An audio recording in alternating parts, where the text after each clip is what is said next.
সকলকে জানাচ্ছি এসএমআইটি একাডেমির পক্ষ থেকে আন্তরিক শুভেচ্ছা ও অভিনন্দন। আজকে টিউটোরিয়ালে আমরা ইনসার্ট মেনু সম্পর্কে জানব। ইনসার্ট মেনু আমরা আজকে থেকেই শুরু করব। ইনসার্ট মেনুর আন্ডারে যে সব ফাংশনগুলো আছে সেগুলো আজকে দেখব। ভিডিও শুরু করার আগে যারা এখনো চ্যানেলটি সাবস্ক্রাইব করেনি তারা অবশ্যই চ্যানেলটি সাবস্ক্রাইব করবেন, আর যারা ইতিমধ্যে চ্যানেলটি সাবস্ক্রাইব করেছেন তাদেরকে অসংখ্য ধন্যবাদ।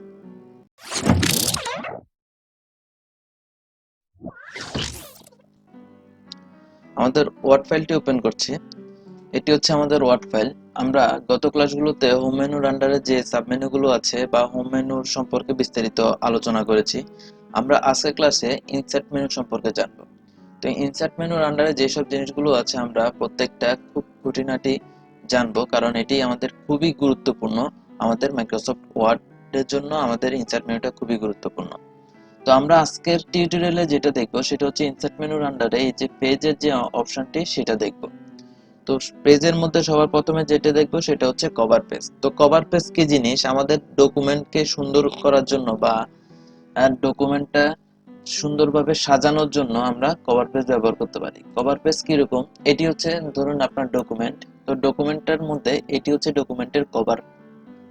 তো এই কভার পেজটা দ্বারা আপনি এই ডকুমেন্টটা সম্পর্কে খুব সহজেই জানতে পারছেন যে আপনার এই ডকুমেন্টটা কোন ধরনের ডকুমেন্ট এবং কি এই ডকুমেন্টটা কখন ব্যবহার করা হয়েছে এবং কি জন্য ব্যবহার করছেন। সেটা যদি আপনি কভার পেজের মধ্যে লিখে দেন তাহলে এই কভার পেজটা দেখেই আপনি ডকুমেন্টটা সম্পর্কে একটি আইডিয়া হয়ে যাবে যে আপনার এই ডকুমেন্টটা কোন ধরনের ডকুমেন্ট। এখানে দেখতে পাচ্ছেন কি অ্যানুয়াল রিপোর্ট 2029 থেকে 2020 মানে হচ্ছে 2019-20 অর্থ বছরের আপনার এটা হচ্ছে অ্যানুয়াল রিপোর্ট।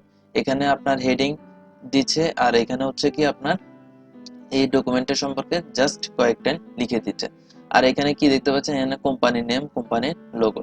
এই যে সুন্দর একটা কভার পেজ এ তৈরি করেছে, এটার মাধ্যমে কিন্তু আমার মূলত আমার ডকুমেন্টের সম্পর্কে আমি বিস্তারিত জানতে পাচ্ছি বা একটা বিস্তারিত ধারণা পাচ্ছি যে আমার ডকুমেন্টটা কোন ধরনের ডকুমেন্ট সেটা, বা এই ডকুমেন্টের মধ্যে কি কি জিনিস ব্যবহার করা হয়েছে বা কি ধরনের তথ্য এই ডকুমেন্টের মধ্যে আছে সেটা আমি কভার পেজ দেখেই জানতে পারবো। তো এই ধরনের একটা কভার পেজ কিভাবে আমি আমার ডকুমেন্টে ব্যবহার করব সেটাই এখন দেখব। তো এটি হচ্ছে আপনার ডকুমেন্ট। তো ডকুমেন্টটার মধ্যে আমি কভার পেজ ব্যবহার করার জন্য আমাকে যেতে হবে ইনসার্ট মেনু। ইনসার্ট মেনুতে যাওয়ার পরে এখানে দেখতে পাচ্ছেন কি কভার পেজ নামে একটি অপশন আছে। এখানে যে ডাউন অ্যারোটি আছে এটার মধ্যে আপনি ক্লিক করবেন। ক্লিক করলে এখানে দেখতে পাচ্ছেন কয়েক ধরনের কভার পেজ ব্যবহার করা হয়েছে বা স্টাইল দেওয়া হয়েছে। এখান থেকে আপনার যে ধরনের কভার পেজ আপনার পছন্দ হবে আপনি ওইটা কি করবেন, সিলেক্ট করবেন। সিলেক্ট করার পরে আপনার ওই কভার পেজটা এখানে দেখতে পাবেন। তো আমি প্রথমে যদি ধরেন এই কভার পেজটি আমি সিলেক্ট করলাম, তো ক্লিক করার সাথে সাথে দেখতে পাচ্ছেন আমার ডকুমেন্টের মধ্যে এই কভার পেজটি চলে এসেছে। এখন এই জায়গায় লিখবো কি আমার ডকুমেন্টের টাইটেল। তো আমি এখানে লিখি অ্যানুয়াল রিপোর্ট। অ্যানুয়াল রিপোর্ট লিখলাম। আচ্ছা, এখন এটি হচ্ছে কি নরমাল একটা কভার পেজ। এখানে জাস্ট শুধু আপনার টাইটেলটা দেওয়ার আছে, আর হচ্ছে এখানে অথর, কোম্পানির নেম, কোম্পানির অ্যাড্রেস। এটা হচ্ছে কোম্পানির নেম, মানে আপনার কোম্পানিটার নাম লিখবেন। এটা হচ্ছে কোম্পানিটার অ্যাড্রেস। আর এই যে নামটি দেখতে পাচ্ছেন এটা হচ্ছে অথর। অথর মানে হচ্ছে আপনার ডকুমেন্টটা কে তৈরি করেছে, এখানে তার নামটা দেওয়া থাকবে। তো এভাবে করে আপনি সুন্দর একটি কভার পেজ আপনার ডকুমেন্টে ব্যবহার করতে পারেন। আপনি চাইলে আপনার পছন্দ মতো এখান থেকে আরো কভার পেজ ব্যবহার করতে পারেন। আপনার যেরকম পছন্দ হবে সেরকম আপনি ব্যবহার করতে পারবেন। দেন এটা আমি ক্লিক করলাম, তাহলে এখানে কি আছে, অ্যানুয়াল রিপোর্ট মানে হচ্ছে এটা হচ্ছে আমার টাইটেল, আর এটা হচ্ছে ডকুমেন্টের কি সাবটাইটেল একটা। এটা হচ্ছে মেইন টাইটেল, এটা হচ্ছে সাবটাইটেল। এখানে হচ্ছে কোম্পানির নেম, এটা হচ্ছে কোম্পানি অ্যাড্রেস, আর এটা হচ্ছে ডেট, মানে আপনার ডকুমেন্টটা কোন ডেটে আপনি সাবমিট করেছেন এটা ওই ডেটটা এখানে উল্লেখ করা থাকবে। এক একটা কভার পেজে এক এক ধরনের আপনি কি ইনফরমেশন দেখতে পাবেন। ওই ইনফরমেশন গুলো ফিল আপ করলেই মূলত আপনার একটা সুন্দর কভার পেজ হয়ে যাবে। এখন আমি যদি এটা ক্লিক করি তাহলে দেখতে পাচ্ছেন কি এখানে একটা ছবি দেওয়া আছে। এই ছবির জায়গায় আপনি চাইলে আপনার কোম্পানির বা আপনার অফিসের ছবিটি ব্যবহার করতে পারেন। তারপর এখানে এটা হচ্ছে আপনার টাইটেল, এটা হচ্ছে সাবটাইটেল, আর এটা হচ্ছে অ্যাবস্ট্রাক্ট। এখানে আপনি আপনার এই ডকুমেন্টটা সম্পর্কে দুই এক লাইন এখানে বিস্তারিত দিয়ে দিবেন, যাতে এই লেখাটা পড়ে বুঝতে পারা যায় যে আপনার এখানে এই ডকুমেন্টের মধ্যে কোন ধরনের জিনিসপত্র আছে বা কোন ধরনের তথ্য আছে সেটা এখান থেকে বোঝা যাবে। আর হচ্ছে এরপরে এটা হচ্ছে আপনার কি নাম, অথরের নাম, তারপর এটা হচ্ছে কোর্স টাইটেল। এরপরে আরেকটা যদি কভার পেজ নিই, তাহলে মোট কথা হচ্ছে আপনার যেরকম পছন্দ আপনি ওইরকম আপনার এখান থেকে সিলেক্ট করতে পারবেন আপনার কভার পেজটি। এটি সিলেক্ট করলাম, এখানে ইয়ার, তারপর এখানে হচ্ছে এটা হচ্ছে টাইটেল, এটা হচ্ছে সাবটাইটেল, তারপর এটা হচ্ছে অথরের নাম, এটা কোম্পানি নেম, এটা হচ্ছে কোম্পানি অ্যাড্রেস। তো এভাবে আপনারা আপনার ডকুমেন্টটা সুন্দরভাবে সাজানোর জন্য একটি কভার পেজ ব্যবহার করতে পারেন আপনার ডকুমেন্টে। এরপরে হচ্ছে এরপরে এখন দেখাবো কি, এখন ব্ল্যাঙ্ক পেজ। ব্ল্যাঙ্ক পেজ কি? ব্ল্যাঙ্ক পেজ মানে হচ্ছে খালি পেজ। এখন এখানে দেখতে পাচ্ছেন কি এখানে আমার লেখা আছে, এর ডকুমেন্টের মধ্যে আমার কি আছে, লেখা আছে। এখন আমি চাচ্ছি কি আপনার এই ডকুমেন্টটা যতক্ষণ পর্যন্ত আপনার লেখা শেষ না হবে ততক্ষণ পর্যন্ত নতুন আরেকটি পেজ আসবে না। তো এই ক্ষেত্রে আপনি চাচ্ছেন আপনি একটি খালি পেজ নেওয়ার জন্য, বা আপনার কয়েকটা ডকুমেন্ট আপনি ক্রিয়েট করেছেন, বা আপনার কয়েক পেজ লিখেছেন, তো এখন একটা দুইটা পেজের মাঝখানে আপনি নতুন আরেকটা ইনফরমেশন অ্যাড করতে চাচ্ছেন, সেজন্য আপনার ব্ল্যাঙ্ক পেজ নেওয়ার প্রয়োজন পড়তে পারে। তো সেই ক্ষেত্রে কি করবেন, আপনার যে জায়গায় লেখা শেষ বা যে পেজটার পরে আপনি নিতে চাচ্ছেন, সেই ক্ষেত্রে আপনার আগের পেজটার মধ্যে আপনার কার্সরটি রাখবেন। রাখার পরে ব্ল্যাঙ্ক পেজে যদি আপনি ক্লিক করেন তাহলে ওই পেজের পরেই আপনার নতুন একটা পেজ কি হয়ে যাবে, ক্রিয়েট হয়ে যাবে। ক্রিয়েট হয়ে যাওয়ার পরেই আপনি এখান থেকে লেখা শুরু করতে পারবেন এর মাধ্যমে।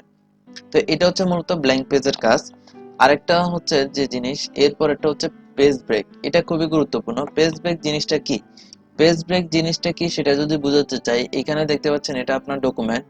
তো এই ডকুমেন্টের মধ্যে আপনার লেখা আছে কি, এতটুকু পরিমাণই আপনার লেখা আছে। এখন আপনি চাইলেও আপনি পরবর্তী পেজে যাইতে পারবেন না।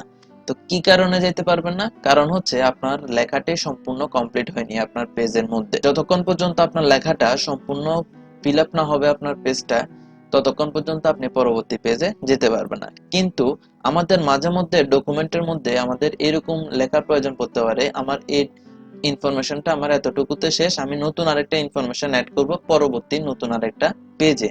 তখন সেক্ষেত্রে আমি কিভাবে করব? সেক্ষেত্রে আমাকে পেজ ব্রেকের সাহায্য নিতে হবে। তো পেজ ব্রেকের সাহায্য নিতে গেলে সেক্ষেত্রে আপনাকে একটু খেয়াল রাখতে হবে।